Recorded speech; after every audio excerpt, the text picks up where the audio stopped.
Hello दोस्तों, नमस्कार।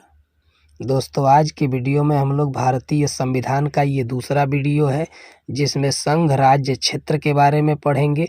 पहली वीडियो में हम लोग संविधान सभा के बारे में पढ़े थे, वो भी मात्र 5 मिनट में। और ऐसे ही करके मैं पूरा का पूरा पॉलिटी आपको बहुत ही कम टाइम में पढ़ा दूंगा और ये पूरा पीडीएफ आपको फ्री में अपने टेलीग्राम पर दे दूंगा। लेकिन दोस्तों, एक मेरी कमी आप जान लीजिए। सब कोई अपना सफलता बताता है, मैं असफलता बता रहा हूँ। ये तीसरी बार मैं यूट्यूब पर काम करना शुरू कर रहा हूँ।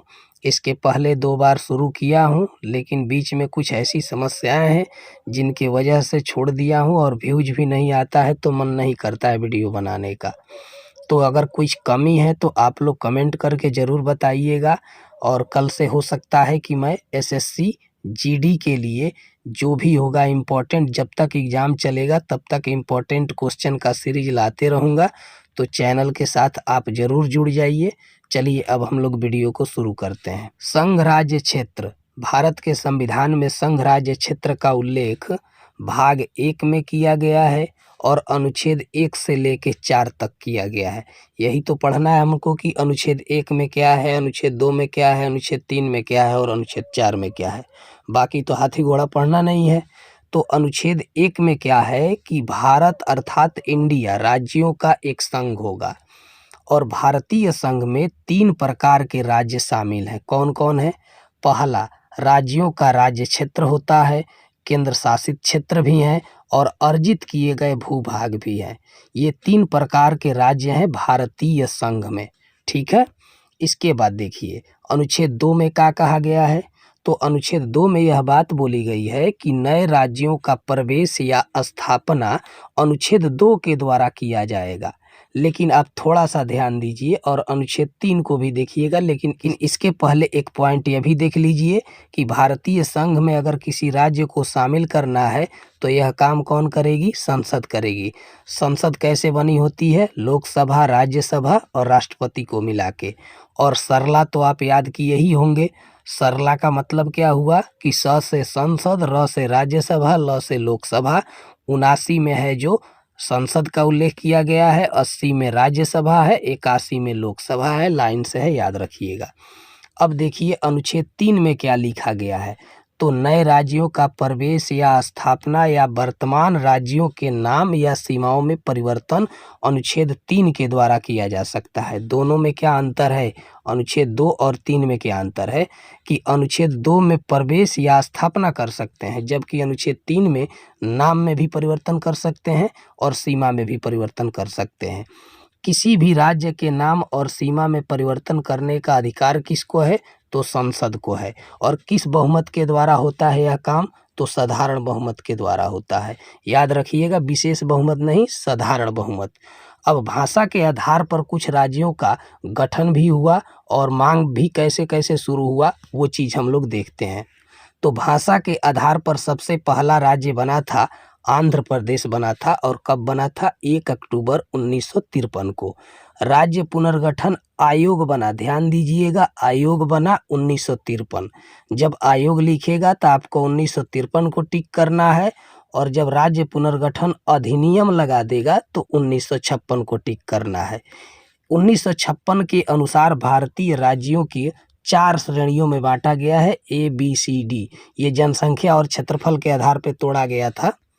उसके बाद क्या हुआ कि और तोड़कर 14 राज्य और 6 केंद्र शासित प्रदेश बने थे जब राज्यों का पुनर्गठन हुआ था तब। देखिए नेक्स्ट पॉइंट, जम्मू कश्मीर केंद्र शासित प्रदेश बना। कब बना? 5 अगस्त 2019 को। धारा 370 हटा तभी बना। और लद्दाख भी बना। लद्दाख में मात्र 2 ही जिले हैं। कौन कौन है आप कमेंट करके जरूर बताइएगा।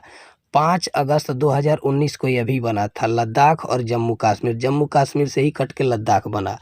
तेलंगाना राज्य कब बना था? 2 जून 2014 को आंध्र प्रदेश से कट के बना था। छत्तीसगढ़ कब बना? तो छत्तीसगढ़, उत्तराखंड और झारखंड तीनों के तीनों ये नवंबर महीने में बने हैं और सन 2000 में बने हैं। 1 नवंबर 2000 को छत्तीसगढ़ बना था, उत्तराखंड 9 नवंबर 2000 को बना था और झारखंड कब बना था? 15 नवंबर 2000 को। तीनों के तीनों सन 2000 में बने थे। इसके बाद देखिए गोवा, दमन दीव और दादर नागर हवेली पुर्तगालियों से आज़ाद कराया गया। कब कराया गया? 1961 में कराया गया था। गोवा पूर्ण राज्य कब बना था? 1987 में। पांडिचेरी, जिसका नाम पुडुचेरी भी है, फ्रांसीसी का क्षेत्राधिकार था। गोवा, दमन दीव और दादर नागर हवेली ये पुर्तगालियों के कब्जे में था, और पांडिचेरी या पुडुचेरी जिसको बोलते हैं, यह फ्रांसीसियों के क्षेत्राधिकार में था। भारत में शामिल हुआ 1954 में।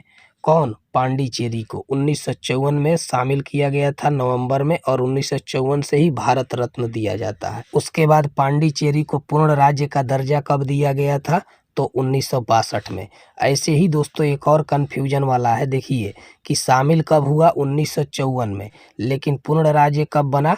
1962 में। सेम इसी तरह से सिक्किम जो है 1974 में शामिल हुआ था हमारे देश में, लेकिन उसको पूर्ण राज्य का दर्जा कब मिला था? 1975 में। तो इन दोनों को भी आप ऐसे ही याद रखिएगा। अब नेक्स्ट पॉइंट देखिए, यहाँ लिखा भी तो है कि सिक्किम चोंगेयाल वंश का क्षेत्राधिकार था। सिक्किम पर किसका था? चोंगेयाल वंश का क्षेत्राधिकार था। सह राज्य कब बना था? 1974 में। और पूर्ण राज्य कब बन गया? तो 1975 में। पूरी तरह से शामिल नहीं हुआ था। कब? 1974 में सह राज्य के रूप में शामिल हुआ था, लेकिन 75 में पूरे तरीके से भारत का हिस्सा बन गया। और इसी क्रम में दमन दीव और दादर नागर हवेली को एक कर दिया गया। कब किया गया? 26 जनवरी 2020 को। और राजधानी कौन बनाया गया? दमन को राजधानी बनाया गया। तो दोस्तों ये वीडियो आपको कैसी लगी है कमेंट करके ज़रूर बताइएगा। क्या इस तरह से आप पूरा पढ़ना चाहते हैं? अगर पूरा पढ़ना चाहते हैं और PDF भी पाना चाहते हैं तो दोस्तों कमेंट करके ज़रूर बताइए, और प्लीज़ मुझे सपोर्ट करिए। चलिए मिलते हैं किसी नेक्स्ट वीडियो में, तब तक के लिए धन्यवाद।